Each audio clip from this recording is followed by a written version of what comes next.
Welcome back to my YouTube family. तो दोस्तों, आज मैं आप लोगों के लिए हम का एक ज़बरदस्त ड्रामे की लेटेस्ट एपिसोड का रिव्यू लेकर हाजिर हुई हूँ, जिसका नाम है मेरी शहज़ादी।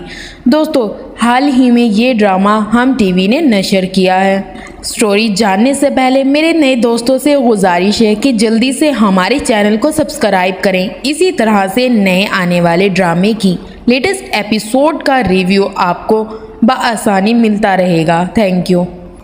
दोस्तों, यहाँ पर इस ड्रामे की कहानी एक ऐसी लड़की के गिर्द घूमती है जिसने इस दुनिया में आते ही ना तो अपनी माँ का चेहरा देखा और ना ही अपने बाप का, लेकिन उसके नाना नानी ने उसे बहुत लाडो प्यार से पाला और उसका बहुत ख्याल रखा। उसकी छोटी छोटी बड़ी बड़ी हर ख्वाहिश का पूरा ख्याल रखा। उसे कभी भी उन्होंने किसी चीज़ की कोई कमी नहीं होने दी।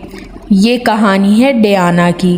डियाना के नाना नानी उससे बहुत मोहब्बत करते हैं क्योंकि डियाना की पैदाइश के वक्त डियाना की वालदा का इंतकाल हो गया, लेकिन उसकी जो परवरिश है वो उसके नाना और नानी ने की, जो इंतहाई बुजुर्ग हैं। हर साल डियाना की सालगिरह उसके नाना और नानी बहुत धूमधाम से मनाते हैं ताकि डियाना खुश हो जाए, क्योंकि डियाना जानबूझकर किसी चीज़ की फरमाइश अपने नाना नानी से नहीं करती, क्योंकि उन्होंने ज़िंदगी में उसे हर वो चीज़ दी है जिसकी एक इंसान को ज़रूरत होती है। यहाँ पर डियाना की बर्थडे होती है, लेकिन उसके नाना नानी उसे सरप्राइज़ देते हैं और उसकी अम्मी के पास लेकर जाते उसे कब्रिस्तान। फिर उसके बाद उसकी बेस्ट फ्रेंड बिस्मा ने आना होता है, लेकिन ये सारा उसके लिए उसके नाना और नानी ने सरप्राइज़ प्लान किया होता है।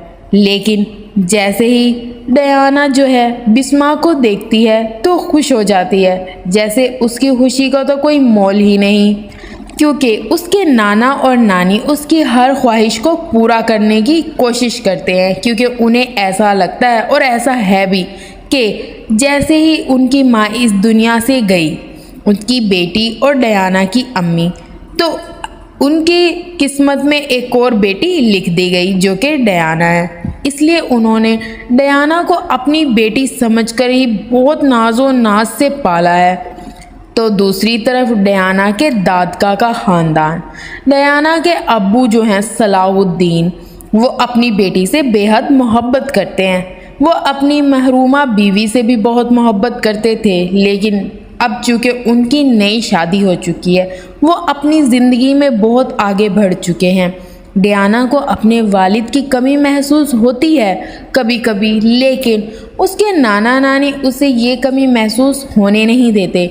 तो डियाना के वालिद को अपनी बेटी की बर्थडे का अंदाज़ा होता है, लेकिन उसकी बीवी उसे मिलने के लिए जाने नहीं देती। यहाँ तक कि डियाना के बड़े ताया अब्बू भी अपने छोटे भाई सलाहुद्दीन से यही कहते हैं कि तुम्हें जाना चाहिए था, तुम्हारी बेटी है। लेकिन वो करे भी तो करे क्या, वो दूसरी बीवी के चक्करों में ऐसा उलझ कर रह गया है कि वो अपनी बेटी को 2 मिनट भी नहीं दे सकता। लेकिन वो अपनी बेटी से बहुत प्यार करता है और उसे बहुत याद भी करता है। दूसरी तरफ जो है डियाना अपनी दोस्त बिस्मा से बातें कर रही होती है, यहाँ तक कि वो उसे ये कह रही होती है कि तुम इतनी परेशान क्यों रहती हो और तुम हमेशा हंसती मुस्कुराती रहा करो, तुम ऐसे ही अच्छी लगती हो।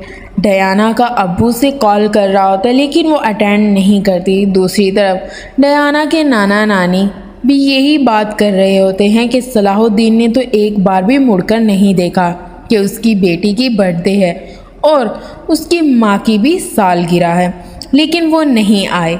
दूसरी तरफ डियाना की दोस्त बिस्मा डियाना से बात कर रही होती है कि मैंने सुना है तुम्हारा दादका तो बहुत बड़ा है, लेकिन तुम तो आज जाती नहीं हो और ना ही मुझे लेकर जाती हो। दोनों दोस्तें आपस में बातें कर रहे होते हैं। तो दूसरी तरफ जो है डियाना की नानी डियाना को बताती है, बेटा तुम्हारे अब्बू जान की कॉल आई थी और वो आ रही हैं तुमसे मिलने, लेकिन मैं बता रही हूँ ज़्यादा फ्री होने की ज़रूरत नहीं है। जबकि डियाना का जो नाना है वो डियाना को समझाता है, बेटा इस तरह पेश आना कि कभी उन्हें ये ना लगे कि हमने तुम्हारी परवरिश में कोई कमी छोड़ दी है। दूसरी तरफ सलाहुद्दीन की बीवी भी उसके साथ आ रही होती है, लेकिन वो उसे कह रही होती है जल्दी मिलकर अपनी बेटी से वापस आ जाना, मैं ज़्यादा इंतज़ार नहीं करूँगी। आखिरकार डयाना जो है तैयार होने चली जाती है, जबकि डयाना की नानी को सलाहुद्दीन का आना बिल्कुल भी अच्छा नहीं लग रहा होता, क्योंकि उसके बकौल वो उसकी बेटी के मरने के फ़ौरन बाद उसे भूल गया है। यहाँ तक कि जब वो डयाना के नाना के घर पहुँचते हैं तो उसकी बीवी उस पर तंज करती है कि तुम्हारे जो मामू हैं उसने आज तक कोई नौकर भी नहीं रखा घर में, जबकि सलाहुद्दीन उसे ये समझाने की कोशिश करता है ऐसा कुछ नहीं है, मामू को खुद काम करने की आदत है। जैसे ही सलाहुद्दीन का मामू उसको अंदर लेकर आता है, सब उससे मुस्कुराकर मिलते हैं, लेकिन सलाहुद्दीन की मुमानी को उसका आना बिल्कुल अच्छा नहीं लगता।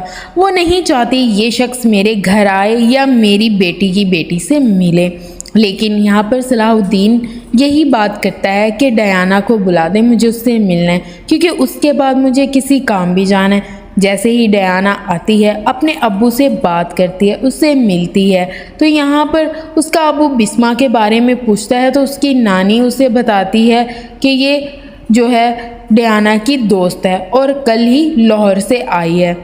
यहाँ पर जो है डयाना की नानी सलाहुद्दीन पर बार बार तंज कर रही होती है, लेकिन वो उनकी बातों का बुरा नहीं मानता क्योंकि वो रिश्ते में उसकी मुमानी है। तो दूसरी तरफ जो है डयाना का अब्बू एक भारी सा चेक डयाना को थमा देता है कि ये उसकी बर्थडे का गिफ्ट है, क्योंकि यहाँ पर सलाहुद्दीन की जो बीवी है वो बार बार सलाहुद्दीन को कॉल करके बुला रही होती है कि आ जाएं, मैं कब से आपका इंतज़ार कर रही हूँ। लेकिन डयाना को अपने अब्बू की ये बात बिल्कुल पसंद नहीं आती। यहाँ तक कि डयाना की जो नानी जान है वो तो सलाहुद्दीन को ये कह ही देती है कि आखिरकार बस आते हैं और चेक थमा कर चले जाते हैं, 2 मिनट भी नहीं दे सकते तुम अपनी बेटी को।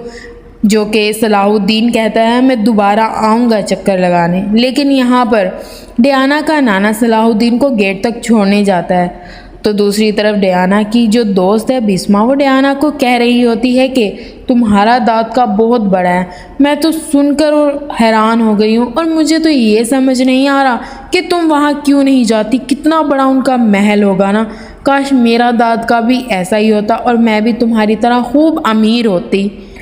डयाना जो है अपनी दोस्त बिस्मा की इन बातों से हंस और मुस्कुरा रही होती है, लेकिन वो कहती है वैसे भी नाना नानी ने मेरे लिए किसी चीज़ की कमी नहीं छोड़ी। हाँ, नानी थोड़ा इसलिए अब्बू जान से खफा रहती हैं क्योंकि वो जल्दी अम्मी को भूल गए उनके ख्याल में, लेकिन मुझे ऐसा कुछ नहीं लगता।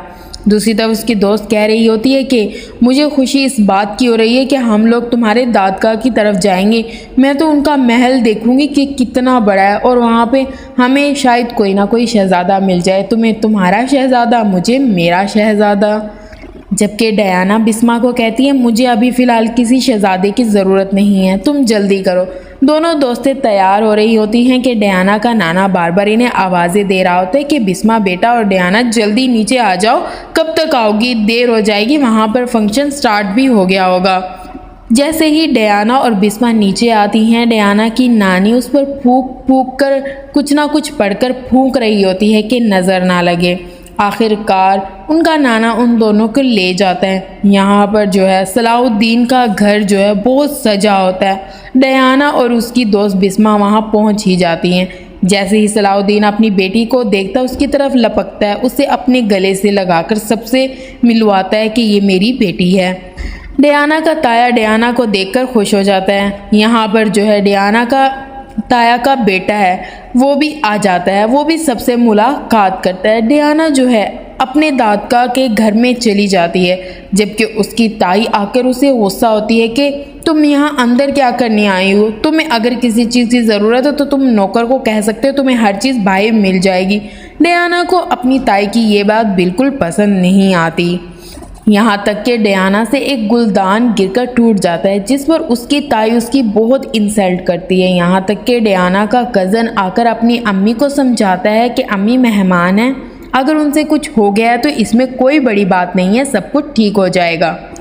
आखिरकार बिस्मा आकर डयाना की नानी नाना को सब बता देती है।